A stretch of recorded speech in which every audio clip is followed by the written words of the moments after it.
The Narrative Intel, Sunday, April 6, 2025.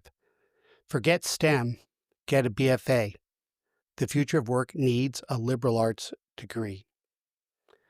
Back in 2018, both of my daughters were looking to pursue degrees in the performing arts, particularly musical theater. I remember at the time asking them if they could possibly be happy doing anything else because theater is a really tough career. No, they said. And I understand, the arts are a calling as much, if not more, than it is likely to be a well-paid vocation.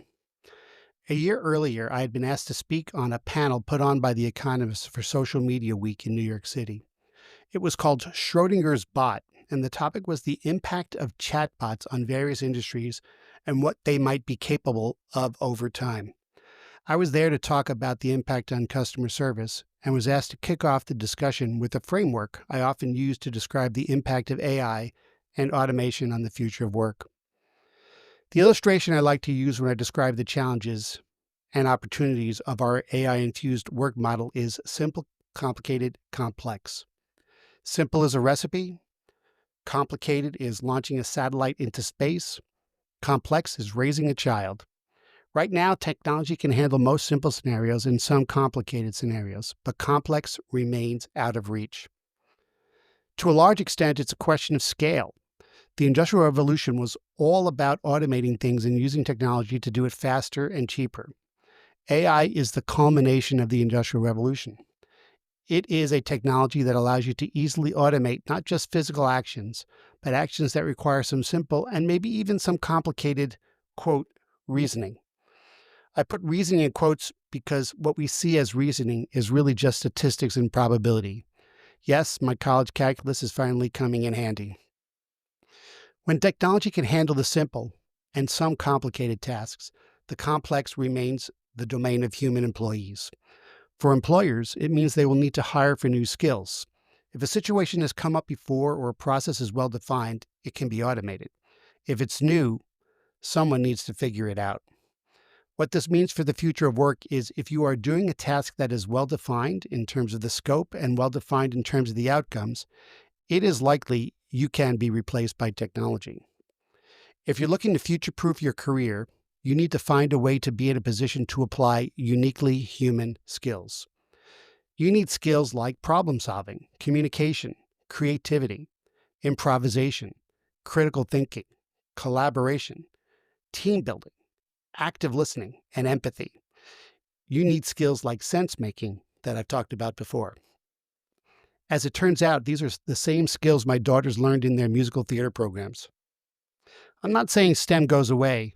I'm just saying a BFA in liberal arts have earned a seat at the table. 7 years later, both my daughters are still pursuing careers in the performing arts, and I know the skills they continue to hone will serve them well in any endeavor they choose. Bergson's Bits. What we once considered immutable is now very much mutable. We live in a world where the things we relied on to establish identity and verify authenticity, signatures, photo IDs, voice prints, videos, are losing efficacy. AI can spoof what we used to think was immutable. Blockchain can help make things truly immutable. In other words, AI drives the need for blockchain.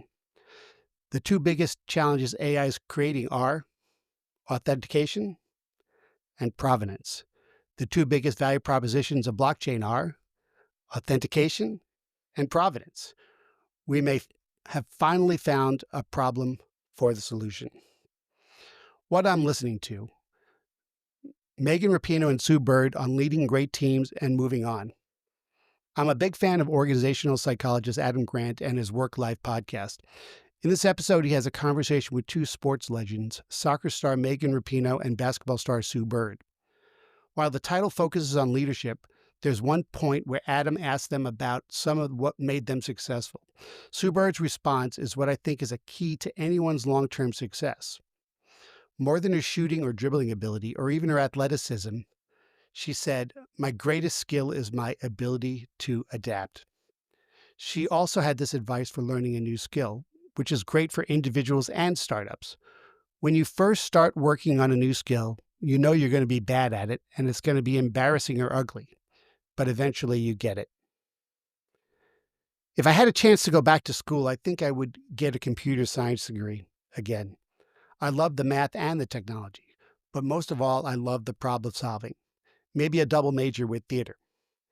If you had to go back to school and get your degree all over again, would you do the same one? Something different? Let me know. Looking forward to continuing the conversation. This is Alan.